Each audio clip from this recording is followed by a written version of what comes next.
of years ago, I entered a stand-up comedy competition to raise money for a local charity called Wirral Mencap. They do a lot of great work across the Wirral helping adults with learning difficulties, and every year they host a stand-up comedy competition, or at least they did before we had the lockdown we've recently come out of. Every year they'd host a stand-up comedy competition where 5, 6 or 7 people who think they're funny, like me, people who think they're funny would essentially write and perform their own stand-up comedy in front of a couple of hundred people, raising money for charity, and the audience would then vote on who was the best comedian, who was the funniest comedian, and they would win, not a physical prize, but they would win the accolade of being the stand-up comedy winner. And it's something I've always wanted to do. I've always thought of myself as a bit of a comedian. I know I'm not that funny. I've always thought of myself as a bit of a comedian, and it dated right back to school, because when I was in school, I was like I wouldn't say I was the class clown, but I certainly thought I was the class clown. And one day we had this English speech competition where we'd have to write a speech and then deliver it in class. And whoever was voted by the class to be the best speech would then get to deliver that on the stage in the assembly in front of the whole not just the whole year, it was like the whole 2 years, I think it was, the first and second year of high school. And I wrote a speech about Margaret Thatcher, because I was going to say she was popular at the time. She wasn't popular at the time, but she was a thing of the time.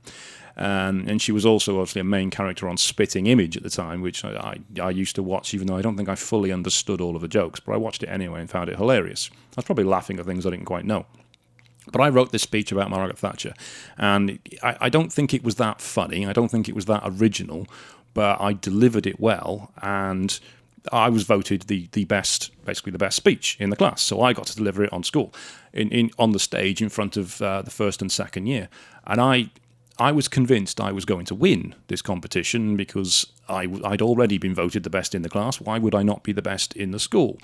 And I delivered it on stage, thinking I'm going to win this competition in front of everybody.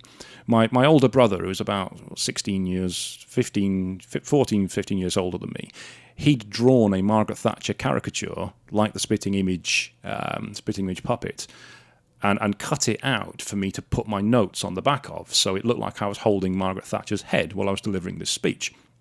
And I delivered it on the stage, and I didn't win. Which I was a lot annoyed about, because I was convinced I was going to win. I don't recall if they even mentioned who came second or third, but it crushed me, quite frankly. It crushed me. But I'd won in the class. I was the best in the class, so I took that with me. And then a couple of months later, they did another speech competition in school. They did another speech competition in the class, and I wrote another one. And because I had this reputation of being the funny one, of being the one who everybody was going to laugh, I always remember there was this girl sat right at the front with her friend. I think it was Julie Jones in school. So if you're Julie Jones from Baselig Comprehensive School and you were in school, you started Baselig Comprehensive School around about 1987, 88, then yeah, you. She was sat right in front, and she turned to her friend just as I was about to start this speech, and she said, "Don't laugh. Don't laugh."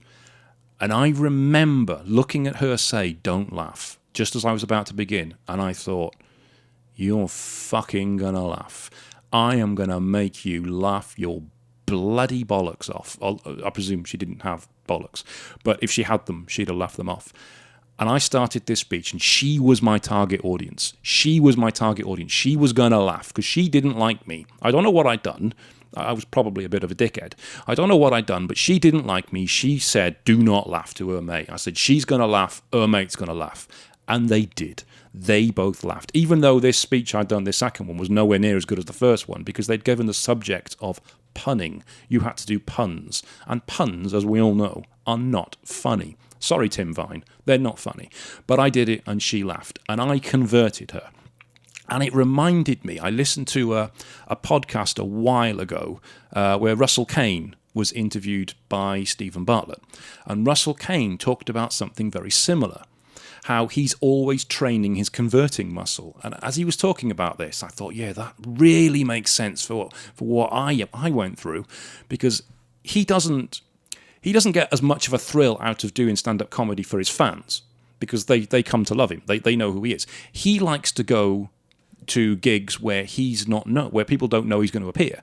And he said it splits the room in three ways. When he just rocks up at a gig, maybe somebody's paid 20 quid to go to this gig and they don't know who the comedians are, and Russell Kane rocks up. He said it splits the room in three ways. A third of the people think, oh, brilliant, I'm going to see Russell Kane for 20 quid. What an absolute bargain. A third of the people think, who the fuck's this guy? I've never heard of him.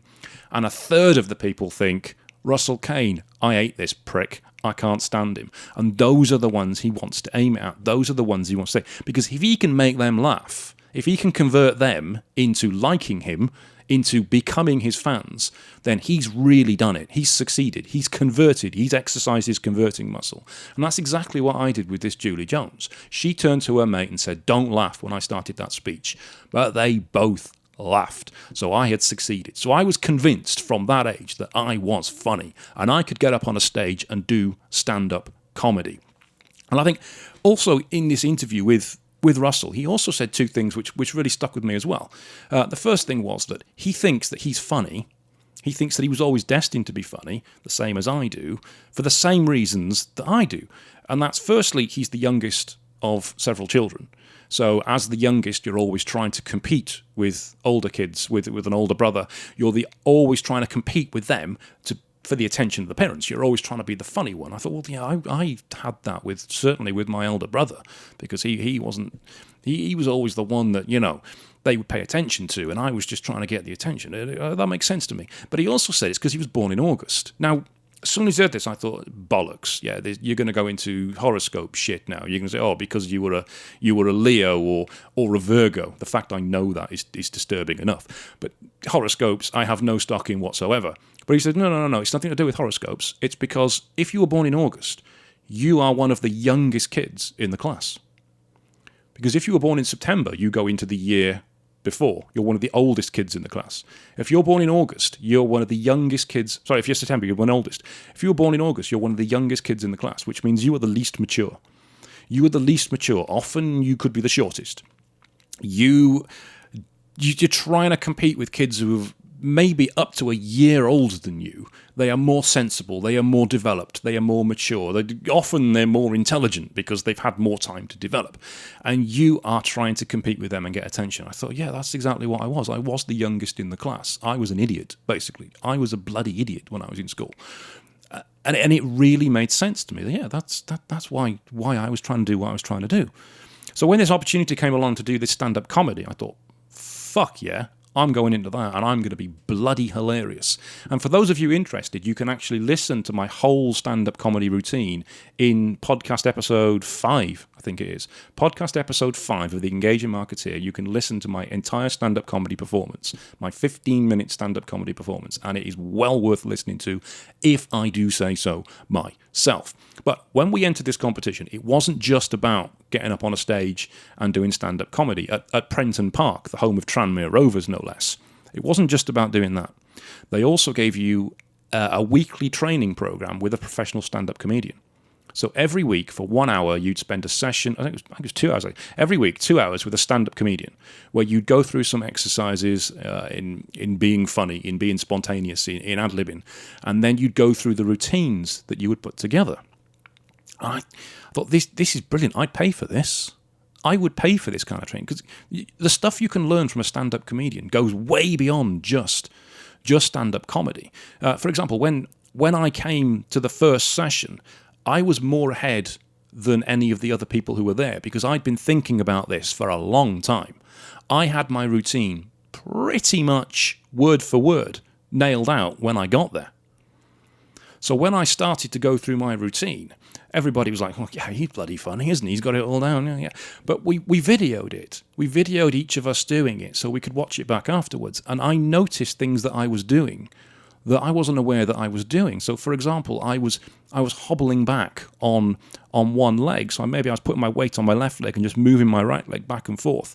without being aware of it. And I watched it back and thought, why the fuck are you doing that?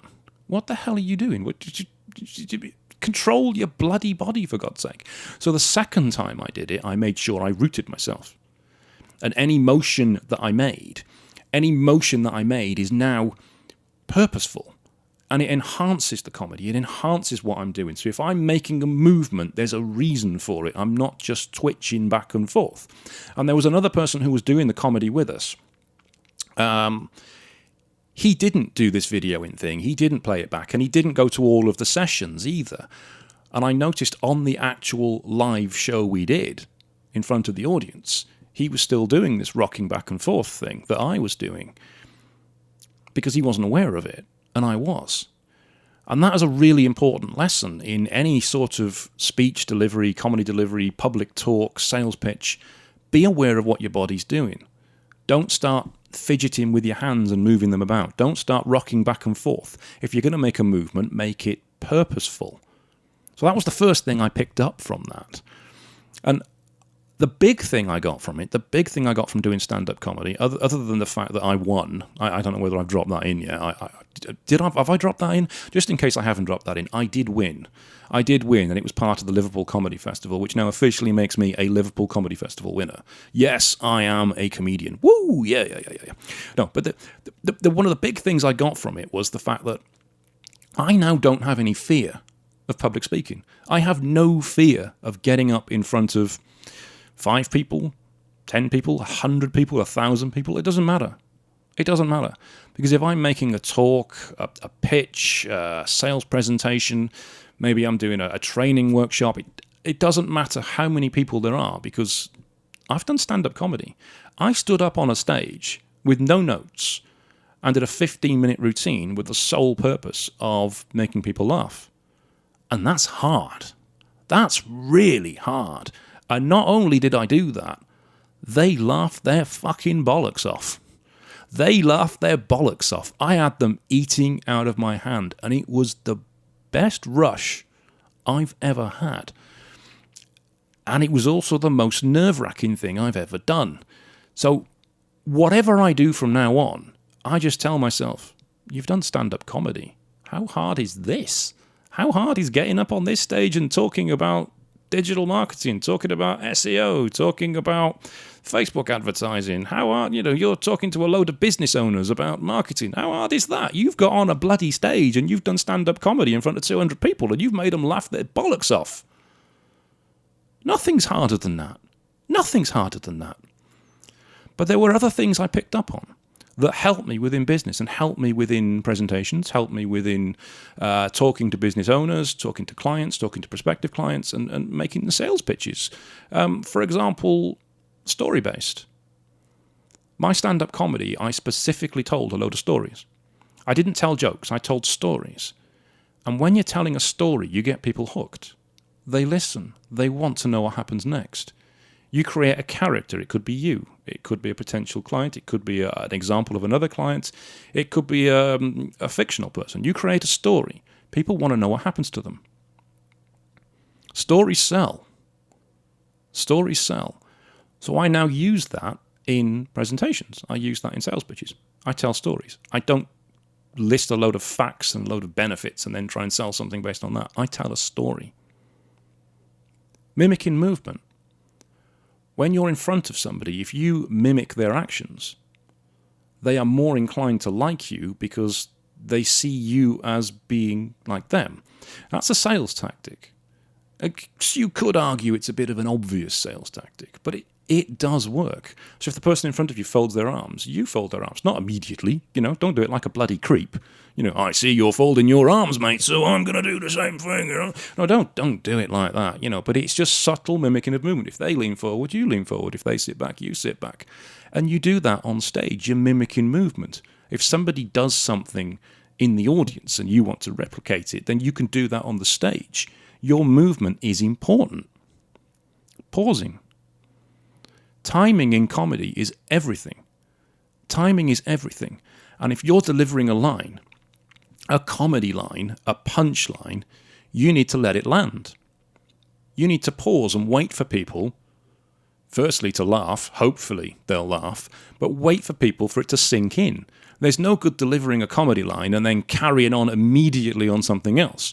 And that's exactly the same when you're doing a presentation, when you're doing a sales pitch. If you deliver a meaningful statistic, something that you need people to understand, to listen to pay attention to give it impact, you have to wait once you've delivered it and let them sink it in.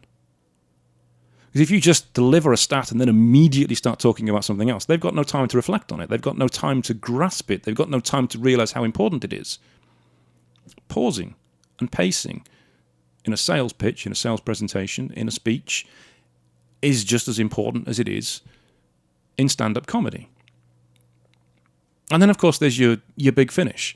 You need to make sure that your end line, your big line at the end, is delivered perfectly, and it's delivered with impact. It's the same, once again, in a sales pitch. Your opening line as well.